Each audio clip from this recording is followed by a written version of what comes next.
வேற லெவல்ல பாத்தீங்களா? செம்மல. ஆக்சுவலி யோசிச்சப்போ பேர்டிஸோட வாய்ஸஸ்லாம் வேற லெவல்ல ஹீலிங் ஆச்சு. எங்கேருந்து வர்றாப்ல அப்படி சொல்லிட்டு வேமா ஓடி வந்து பார்க்க வந்தோம். அப்போதான் என் மைண்டுக்கு பேரலாக டக்குன்னு ஆர்கானிக்காக ஒரு பர்டிகுலர் தாட் ப்ராசஸ் ஸ்ட்ரைக் ஆச்சு. ஹாப்பினஸ் எங்கேருந்து கிடைக்கும் எங்கேருந்து கிடைக்கும் எங்கேருந்து கிடைக்கும்னு போய் தேடுறதை விட சொல்லுவாங்கல்ல, ஹாப்பினஸ் வந்து உனக்குள்ளே தான் இருக்குது. யா யா அஃப்கோர்ஸ் பேர்ட்ஸ் மறுபடியும் நமக்காக அவங்க வாய்ஸ் பண்ணுறதில்ல.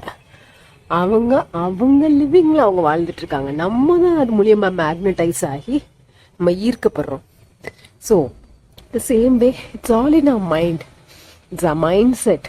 நம்ம நினச்சா தேவையில்லாமல் எல்லாத்தையும் காலி பண்ணுறதுக்கு நம்ம மைண்டை யூஸ் பண்ணலாம். நம்ம நினச்சா உருவாக்குறதுக்கு, பீஸ்ஃபுல்லாக இருக்கிறதுக்கு. செம்ம பார்த்தீங்களா? சூப்பர். உருவாக்குறதுக்கு, பீஸ்ஃபுல்லாக வாழ்கிறதுக்கு நம்ம மைண்டை யூஸ் பண்ணலாம். So it's all about how we think. Thoughts வந்துட்டே தான் இருக்கும். ஏன்னா டே டு டே நிறைய நடக்குது. அப்போது அது மூலியமாக ஆட்டோமேட்டிக்காக ஜென்ரேட் ஆகிற விஷயம் நிறைய நடக்கும். ஆனால் ரீவயரிங் பண்ணி எனக்கும் அது நடக்கும்.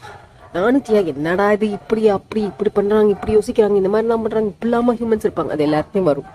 பட் அதை தாண்டி நம்ம ரீவயரிங் பண்ணி கொஞ்சம் நேரத்தில் ஐயா இது நம்ம மைண்டை காலி பண்ணுதுப்பா அப்படின்னு ரீவயரிங் பண்ணாதான் அது நேச்சுரலாக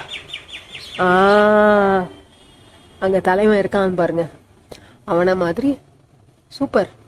நாம் அந்த தலைவன்லாம் இப்போ கண்டுக்கல பாருங்க. அது அவன் பாட்டுக்கு பறந்துட்டு இருக்காப்புல. நீ பேசாம போ, அதை பற்றிலாம் எனக்கு கவலை இல்லை. நான் என்னோட லிவிங்க்கு என்ன தேவையோ அதை நான் செஞ்சுட்டே இருக்கேன். ஸோ நேச்சர்லேருந்து நிறைய கற்றுக்கலாம், வாழலாம், சூப்பர், அன்பாக இருக்கலாம். Lots of love to everyone around.